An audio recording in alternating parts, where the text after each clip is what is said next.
संरक्षण सक्षम 2023 का हुआ आगाज 24 अप्रैल से 8 मई तक मनाया जाएगा पखवाड़ा। भट्टारक जी की नसिया जैन इंद्रलोक सभागार में ऊर्जा संरक्षण को लेकर सक्षम 2023 का पखवाड़े की शुरुआत की गई। कार्यक्रम में मुख्य अतिथि बतौर खाद्य आपूर्ति मंत्री प्रताप सिंह खाचरियावास ने दीप प्रज्वलित कर प्रोग्राम का आगाज किया। प्रोग्राम में इस बार नारा दिया गया, ऊर्जा संरक्षण नेट जीरो की ओर। प्रताप सिंह खाचरियावास ने कहा कि बढ़ती तेल और गैस की कीमतें इस बात की संकेत देती है कि आने वाले समय में इनकी आपूर्ति में काफ़ी कमी आएगी, इसलिए इनका उपयोग ज़रूरत के मुताबिक ही करें। देश की जनसंख्या आज चीन से ज़्यादा हो गई है और संसाधन कम होते जा रहे हैं। ऐसे हालात में केंद्र सरकार को जनसंख्या को लेकर गंभीरता से इस पर गौर करना चाहिए। आईओसी अधिकारी बी.के. शर्मा ने कहा कि तेल कंपनियों द्वारा मिलकर ऊर्जा संरक्षण संबंधी जागरूकता को पूरे राजस्थान के लोगों तक पहुंचाएगी।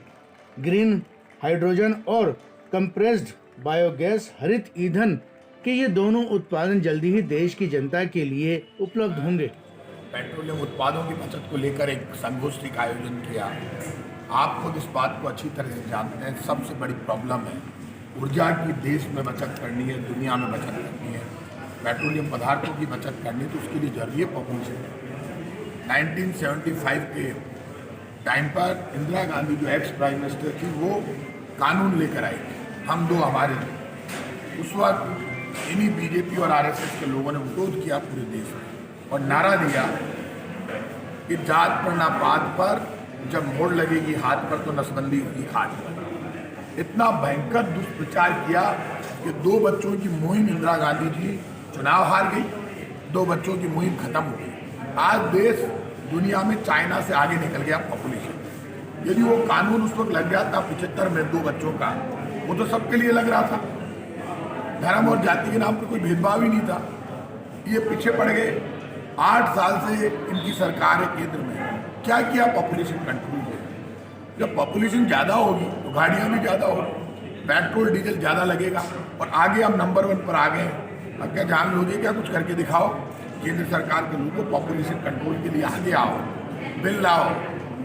हम वैसे नहीं है जैसे तुमने पाप किया था, इसलिए ईंधन की बचत करनी है, अवेयरनेस भी बढ़ानी पड़ेगी। लेकिन सबसे बड़ा काम पॉपुलेशन कंट्रोल के लिए केंद्र सरकार को काम करना चाहिए। सर, बीजेपी बोलती है कांग्रेस का राहत शिविर नहीं बल्कि चुनावी प्रचार शिविर है। मुझे आश्चर्य हो रहा है, जो लोग महंगाई राहत शिविर का विरोध कर रहे हैं वो बीजेपी के लोग हैं जिन्होंने देश को महंगाई गिफ्ट में दी। 15 लाख और अच्छे दिन दूंगा, नोटबंदी के लिए 50 दिन दे दो, पूरे देश में सुधार हो जाएगा। अब और नहीं पेट्रोल डीजल की मार, अब की बार भाजपा सरकार। लोग रोटी और रोजगार को तरस रहे हैं। जिस बीजेपी ने महंगाई तोहफे में दी, आज वो बीजेपी महंगाई राहत कैंप का विरोध कर रही है। जिस महंगाई राहत कैंप में रजिस्ट्रेशन कराने से 100 यूनिट बिजली फ्री मिलेगी, मतलब राजस्थान के 90% घरों में जीरो बिल हो जाएगा। 25 लाख तक का इलाज फ्री है, 10 लाख तक का दुर्घटना बीमा फ्री है। केंद्र सरकार तो आज कर रही है थोड़ा सा।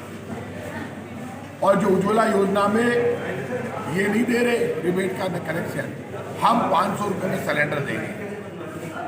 उज्ज्वला योजना केंद्र ने लागू की, लेकिन वो 500 रुपये में सिलेंडर नहीं दे।